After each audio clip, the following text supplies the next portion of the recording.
I would say always operate as if you are an employee, even if you're not an employee. You should always have that attitude or disposition about yourself. It doesn't mean that you'll necessarily get the job, but it goes back to being your own PR, doing your own branding. You want to seem as if you've always been there. That's how you want to come off. I would also say be thoughtful about the details. So style of dress, attire, and how you're comporting yourself in an interview are very crucial. So again, if you're going into banking, you might want to be a little bit more conservative. The hemlines are a little bit longer. If you're going into a more creative field, you might have more liberty to show your individualism, a pop of color in a bow tie or some fabulous heels or great accessory, but still understanding that you're in a place of business.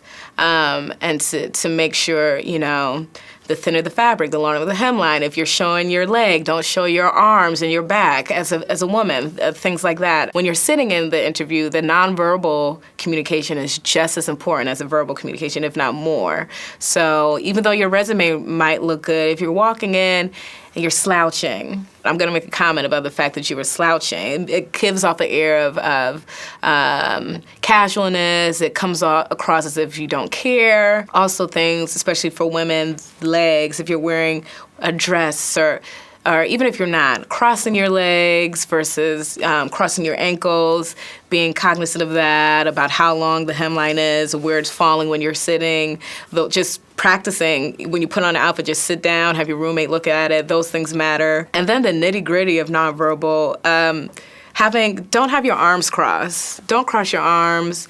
Don't participate in nervous habits. Don't play with all of that. If you don't know what to do with your hands, rest them on your legs or hold a pen to take notes.